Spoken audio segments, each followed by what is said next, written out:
শুভ বিবাহ। বসন্ত দুয়ারে আপনাদের স্বাগত জানাচ্ছি। শুভ বিবাহ বললাম কারণ আজকে আপনাদের একটি বিয়ের অনুষ্ঠান দেখাবো, যেখানে কনে যাবে পালকিতে চড়ে আর বর এসেছে ঘোড়ায় চড়ে। শুনতে অবাক হলেও এটাই সত্যি, এটাই বাস্তব। এই মডার্ন যুগেও, ডিজিটাল যুগেও প্রাচীন যুগের ঐতিহ্যকে ধরে নিয়ে প্রাচীন যুগের সাক্ষী হয়ে বিয়ে করছেন নাটোর জেলার সিংড়া উপজেলার এই দম্পতি।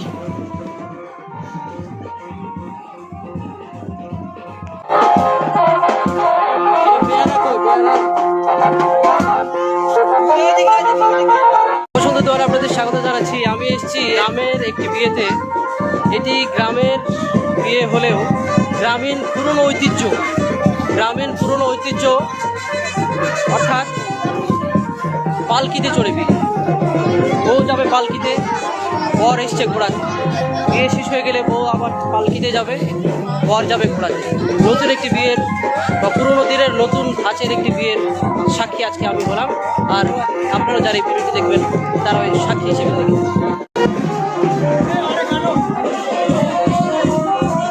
এই পালকিটাকে আপনারা নিয়েছেন বহন করে?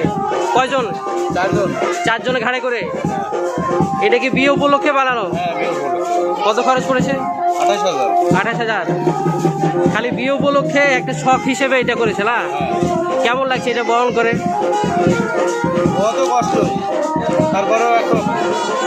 না, এই যুগে তো পালকিতে বিয়ে হয় না, কিন্তু এই যে আপনারা পালকি বানাচ্ছেন 28,000 টাকা দিয়ে এবং সেটা বহন করে নিয়ে এসছেন এবং পালকিতে করে বিয়ে হচ্ছে, এটা কেমন লাগছে? শখ করে শখের জিনিস তো একটু বেশি খরচ করে।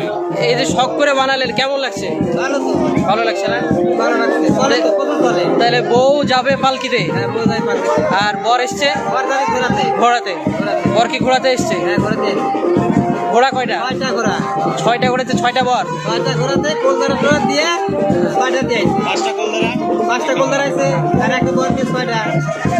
মানে ফুল ধরা সহ সবাই ঘোড়া দিয়ে যাবে 6টা। আর পালকিতে কয়জন যাবে? পালকিতে একজনাই, খালি বউ যাবে।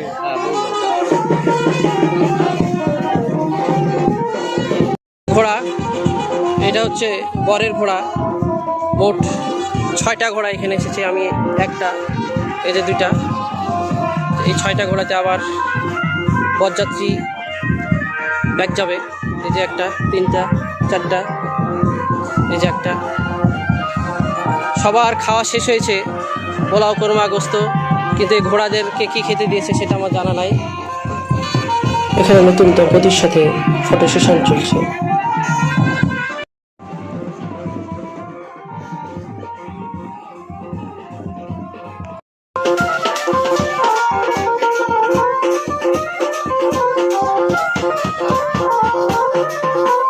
গ্রামীণ বিয়ের একটি রীতি হল হিজড়া নৃত্য, অর্থাৎ গ্রামের বিয়েতে আমন্ত্রিত অতিথিদের মনোরঞ্জনের জন্য হিজড়াদের ভাড়া করে নিয়ে আসা হয় এবং তাদের দিয়ে নৃত্য পরিবেশন করা হয়।